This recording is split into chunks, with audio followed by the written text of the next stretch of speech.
Jadi nanti di akhirat ada 3 macam wajah. Pertama ada wajah seperti bintang di langit. Siapakah mereka? Orang-orang apabila azan dikumandangkan bergegas mengambil air wudhu menuju ke masjid. Wajahnya nanti seperti bintang di langit. Ikhnas artinya membungkukkan tubuh bagian belakang, mengangkat kepala dan memajukan dadanya, sehingga seorang yang melakukan ruku dengan cara seperti ini, maka jika dirinya sengaja dan mengetahui bahwa hal tersebut tidak diperbolehkan dalam ruku, maka salatnya batal. Jadi ikhnas artinya membungkukkan tubuh bagian belakang, mengangkat kepala dan memajukan dadanya. Seorang yang melakukan ruku dengan cara seperti ini, maka jika dirinya sengaja dan mengetahui bahwa hal tersebut tidak diperbolehkan dalam ruku masih dilakukan juga, maka salatnya batal. Tadi semestinya masih bisa disempurnakan, hanya begini aja. Nah, itu batal salatnya, itu udah sah. Jadi kalau salat sunnah seperti mau nempel salat fardu, bagaimana Pak? Kata malaikat, tidak bisa ya Allah. Ya mau salat sunnah lah, tapi hanya sekedarnya. Dia melaksanakan salat sunnah ulangi lagi seperti salat fardu. Bagaimana tuh makninya? Intervalnya itu antara Allahu Akbar, Allah sempurnakan. Itu. Kenapa? Kalau ada orang salat sunnah bagus, itu kesehatannya terjamin Pak. Karena ketika ruku itu karena salat sunnah ini gerakan salat ini seperti olahraga. Yang membedakan olahraga dengan salat adalah ingatan kepada Allah. Kalau ada orang salat dan ingat Allah, sama dengan olahraga. Itu Pak. Jadi aqimus salat dzikri, dirikan salat untuk mengingatku. Tapi kalau kita salat apalagi cepat-cepat seperti diburu, tidak ada ingat kepada Allah, tidak sempurna rukunya, tidak sempurna bacaannya, persis olahraga yang di sana di sport center itu. Tidak ada bedanya. Yang membedakan adalah ingat kepada Allah. Adapun orang yang tidak tahu tentang tidak bolehnya rukuk dengan cara seperti ini atau melakukan rukuk seperti ini dikarenakan lupa, maka salatnya tidak batal, tetapi wajib untuk kembali berdiri dan mengulangi rukuk dengan benar. Sujud 2 kali. Paling sedikit sujud adalah menaruh sebahagian kulit dahi di atas tempat salat. Nah, ini persoalannya Pak. Kalau salat disunnahkan diangkat begini. Ini yang menempel di sajadah, di lantai. Kalau ada begini tidak sah salatnya. Kenapa? Ini ada 7 yang harus ini. Kalau mau misalnya ada orang salat begini, ada orang salat begini aja Pak. Ini tidak sah salatnya itu. Kenapa? Karena ini ikut sama dia, naik turun. Kalau seandainya dia begini, baru disujudi songkoknya sah. Karena tidak ikut bergerak. Tapi kalau barang bergerak seperti Bapak punya sal seperti beliau tidak, lalu begitu sujud langsung di depannya disujudi, tidak sah salatnya. Kenapa? Karena dia ikut dia. Kalau ditarik turun berpisah dengan dirinya baru sah. Seperti perempuan, kalau perempuan salat muknanya lari ke depannya lalu sujud sehingga tidak bersentuhan dengan sajadah tapi dihalangi oleh muknah, maka tidak sah salatnya.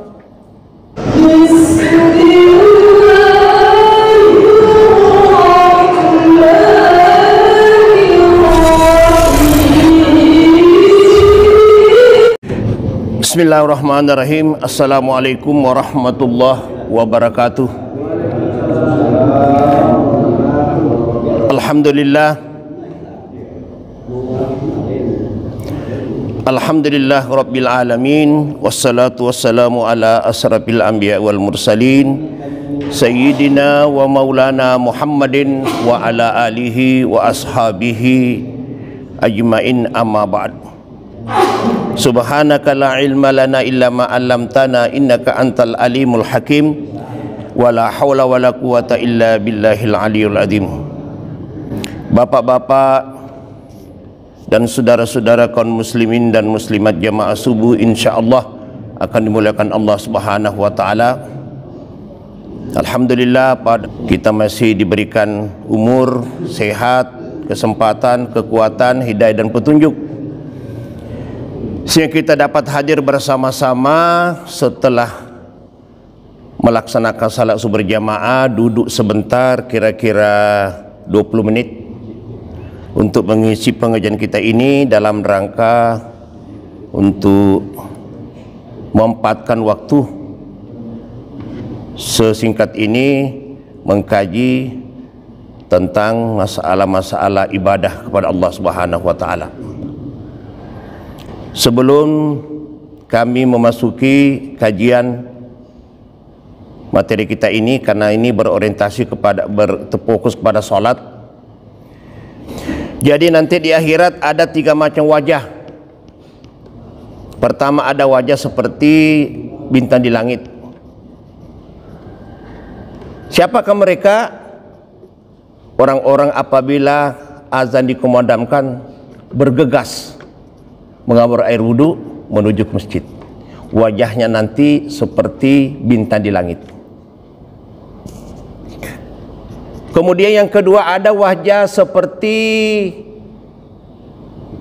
bintang.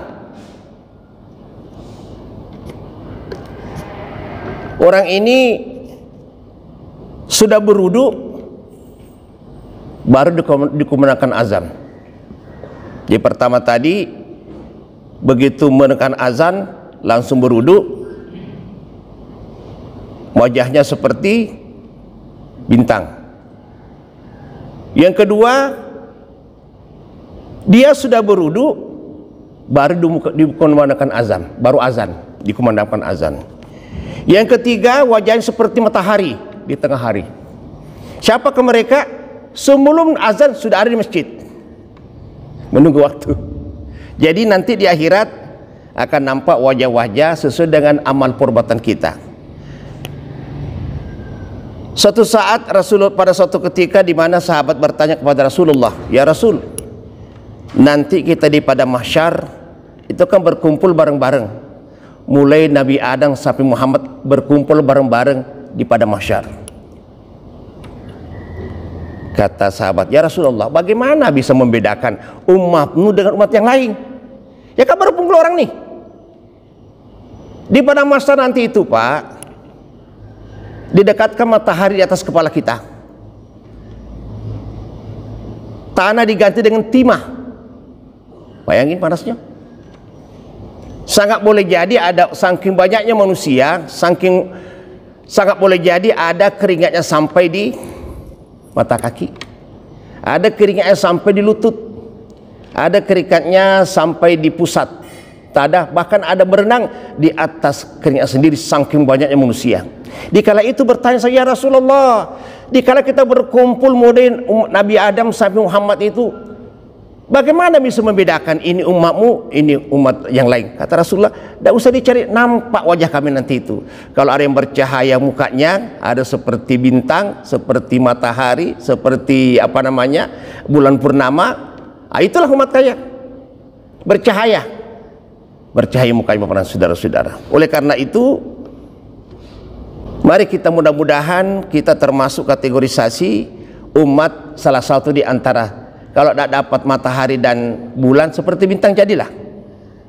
Bapak dan saudara-saudara. Baik.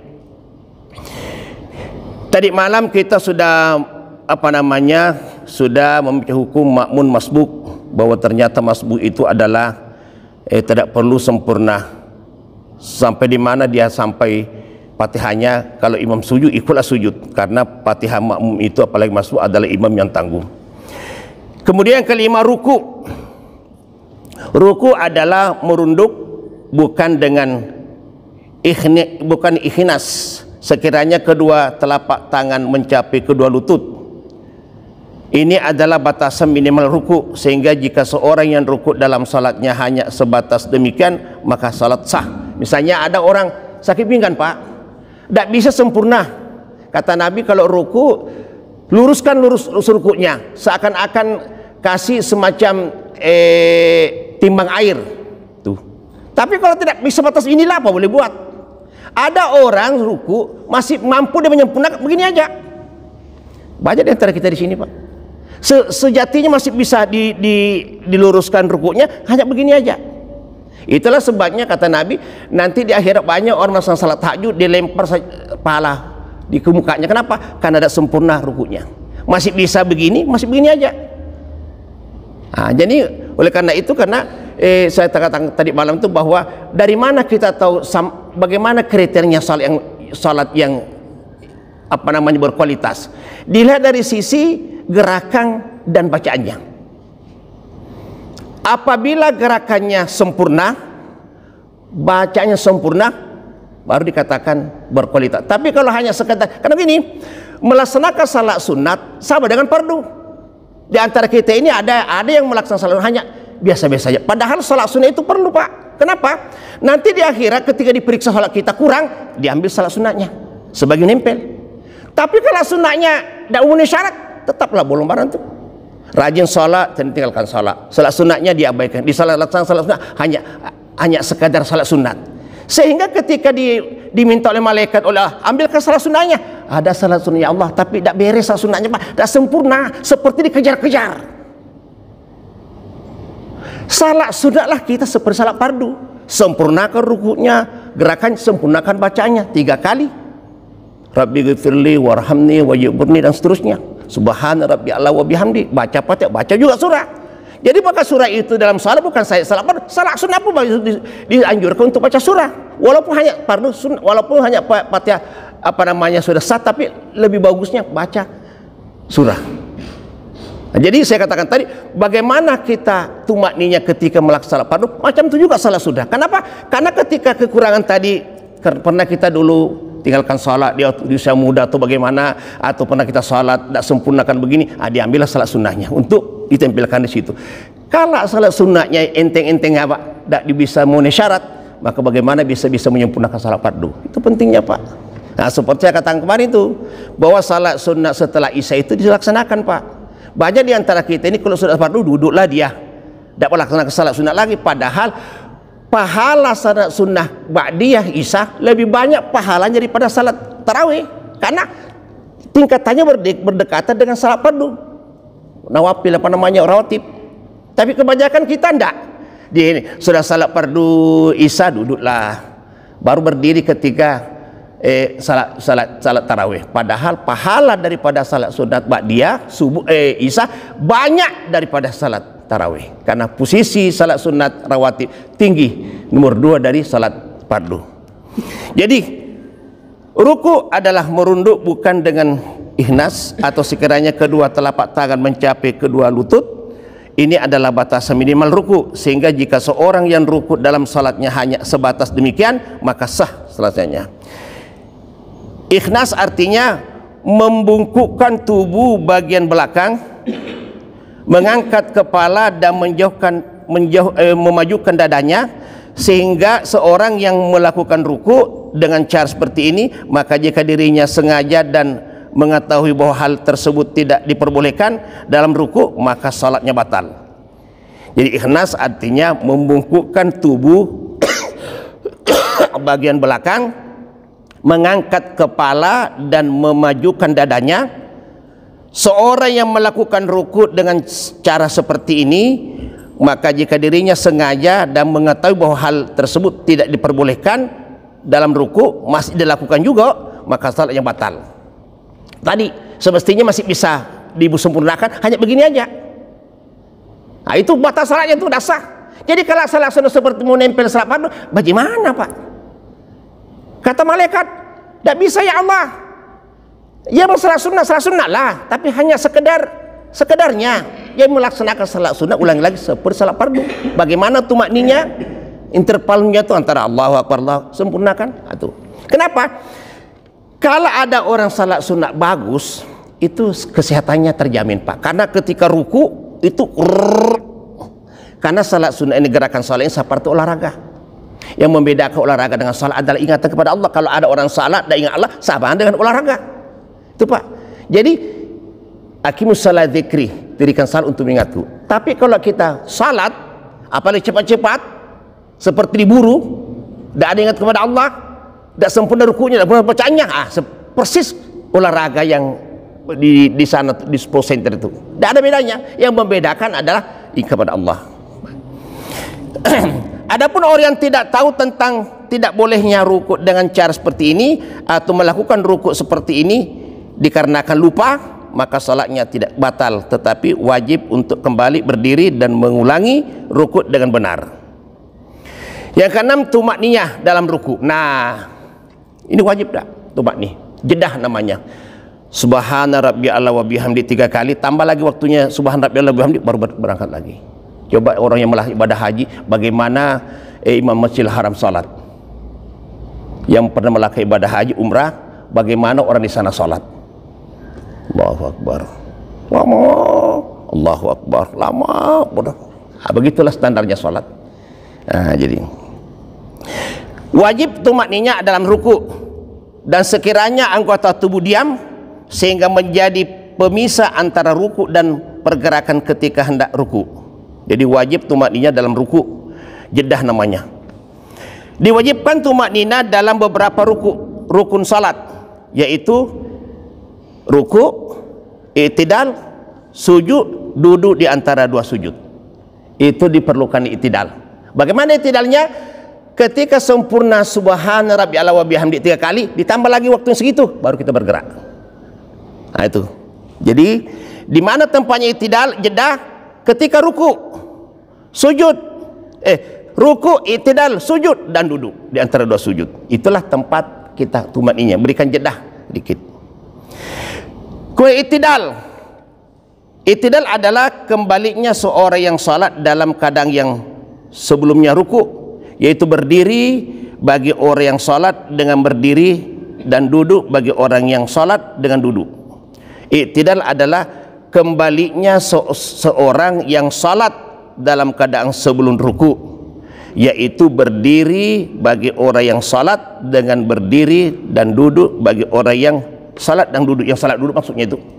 Jadi bagaimana? Jadi sempurnakan dulu tulang-tulang kita itu, Pak. Sami Allah. Kalau sudah sempurna, baru berdiri. Jangan begitu berdiri langsung dulu, ada jedahnya. Sami Allahu liman hamd, Rabbana walakal hamdu, di Mekah. Baru. Jadi ada nabi, ada sahabat salat ketika ada nabi. Allahu Akbar. Salat kamu belum salat. Salat lagi. Seperti tadi, salat lagi. Kata Rasulullah, salat kamu belum salat. 3 kali, Pak. Disuruh salat, keempat kalinya baru berhentikan pakai tumakninah. Jadi 3 kali salat disuruh terus berulang-ulang karena tidak sempurna tumakninah. Begitu keempat kalinya dia betul-betul salat sebagaimana mestinya, baru dianggap salat. Yang tadinya terlalu cepat seperti dikejar. Apalagi Pak yang membuat kita cepat-cepat salat? Ini salat ini kan bekal kita. Salat ini untuk kita, bukan untuk siapa-siapa. Bekal kita. Bekal kita. Kenapa seperti modelnya? Nah. Kemudian sujud 2 kali. Paling sedikit sujud adalah menaruh sebahagian kulit dahi di atas tempat salat. Nah, ini persoalannya, Pak. Kalau salat disunnahkan diangkat begini. Ini yang menempel di sajadah, di lantai. Kalau ada begini tidak sah salatnya. Kenapa? Ini ada 7 yang harus ini. Kalau mau misalnya ada orang salat begini, ada orang salat begini aja, Pak. Ini tidak sah salatnya itu. Kenapa? Karena ini ikut sama dia, naik turun. Kalau seandainya dia begini, baru disujudi songkoknya sah, karena tidak ikut bergerak. Tapi kalau barang bergerak seperti Bapak punya sal, seperti beliau itu tidak. Lalu begitu sujud langsung di depannya disujudi, tidak sah salatnya. Kenapa? Karena dia ikut dia. Kalau ditarik turun berpisah dengan dirinya baru sah. Seperti perempuan, kalau perempuan salat muknanya lari ke depannya lalu sujud sehingga tidak bersentuhan dengan sajadah tapi dihalangi oleh mukna, maka tidak sah salatnya. Jadi orang kalau salat sunahkan begini supaya ini bersentuhan dengan sajadah atau dasar. Kalau terhalang begini, dasar. Kenapa? Yang sujud ini bukan kopi terhalang. Ini harus rapat ke ini. 2 tangan, ini hidung, Ada orang begini, ini hidungnya enggak. Jadi sujud itu dahi dengan hidung, ujung hidung. Jangan begini salat, karena itu sombong, congkak dengan segala takabur. Jadi kita nampakkan, makanya orang Arab dibotak rambutnya, tidak usah pakai kopiah. Kalau bapak kita apa namanya, rambut kita yang dipotak, tidak usah pakai kopiah. Supaya betul-betul. Jadi itulah penting. Banyak di antara kita di jamaah di sini, Pak, kalau dia salat begini terhalang. Ini aja dia.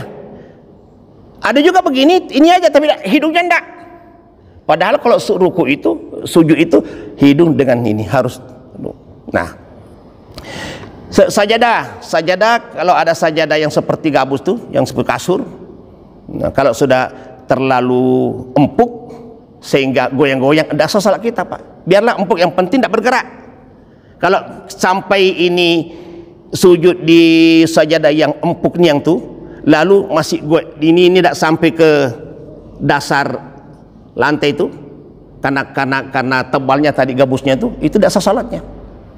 Harus betul-betul tidak bergerak sujud kita ketika sujud. Tapi kalau bergerak, tidak sah salat kita. Pernah terjadi nih Sadik dulu dengan mertua beliau itu, ada pernah mantang ketua kita di sini beli sajadah, karena tebalnya barangkali dikhawatirkan ketika Pak Ansar sujud tidak sampai ke dasar, dibuka terjadi persoalan. Nah, itu ada kelesdi karena kesalahpahaman. Jadi ruku harus bersentuhan langsung dengan lantai, tidak boleh ada penghalang begini. Nah, itulah perlu pengajian, Pak. Ya, kemudian kalau memang ingin, kalau seperti perempuan misalnya, perempuan juga pakai mukena perempuan ada begini, yang mukena di sini juga nih, Pak. Bukan di sini, ada perempuan pakai mukena di sini, Pak. Ini aurat. Muka ini harus tertutup. Jadi mukena perempuan itu ini ujungnya dia. Kalau begini tidak sah salat, jangan apa? Terbuka aurat. Wahnya di sini ya. Bukan di sini. Ada orang perempuan pakai jilbab, pakai mukena sini ya. Padahal ini aurat jadi sini. Nah, kemudian perempuan juga bisa terlalu mengangkat tangannya ketika takbir. Nah, tuh kalau tinggi takbir begini, apa yang terjadi? Yang kemudian perempuan juga tidak boleh harus panjang di belakang ketika ruku, tidak kelihatan telapak kakinya. Ada perempuan yang salat telapak kakinya nampak, tidak salatnya, terbuka auratnya segala macam. Seperti laki-laki juga perokok akhirnya ada bentol biru atau kretek jatuh ke sarungnya ini bocor, begitu dia pakai kelihatan dari luar, tembus penglihatan kulitnya, tidak salatnya, terbuka aurat. Jadi banyak hal-hal yang perlu kita perhatikan, Pak. Jadi ruku paling sedikit sujud adalah menaruh sebagian kulit dahi di atas tempat salat. Sujud 2 kali wajib melakukan dalam setiap rakaat, yaitu. Kemudian yang kemudian 10 tumaknina dalam sujud sudah. Kemudian duduk di antara 2 sujud. Ini sujud. Jadi ada jeda dikit. Allahu Akbar, Rabbighfirli warhamni wajib. Ada jeda dikit di situ, jangan Allahu Akbar, langsung. Tuh. Jadi ada jeda dikit di situ, tumaknina ketika di antara 2 sujud. Ada jeda dikit di situ, interval waktunya untuk menikmati sempurnya sujud kedua sujud kedua kalinya. Ada jeda dikit, jangan ada pemisah, ada jeda. Allahu Akbar, Rabbighfirli warhamni. Ya, makanya panjang di situ. Karena doa yang paling panjang itu ketika kita duduk di antara 2 sujud. 8, Pak, diminta. Rabbighfirli warhamni wajburni warfa'ni warzuqni wahdini wa'afini. Ada juga yang pendek. Itu. Kemudian duduk dalam tasyahud akhir, selawat kepada. Jadi dalam salat ini ada 4 rukun. Selebihnya itu adalah ada 4 rukun diucapkan, dan selainnya itu adalah rukun dari segi gerakan. Pertama takbiratul ihram, yang kedua baca Fatihah, yang ketiga tasyahud terakhir, yang keempat salam. Itulah fardu dalam sisi ucapan salat. Selebihnya itu berdiri dan segala macam. Jadi kita harus perhatikan. Kemudian tertib. Nah, wajib melaksanakan salat sesuai urutan yang telah disebutkan dalam hadis Rasulullah SAW. Nah, itulah barangkali, Pak, ini sebenarnya ini kita lah paham, tapi siapa tahu ada di antara kita yang belum Yang kalau yang sudah paham, alhamdulillah semakin tajam. Tapi bagi orang yang belum paham, sudah tahulah. Itulah barangkali dapat sampaikan Pak, karena hari ini sudah guru-guru sudah mulai masuk di sekolah.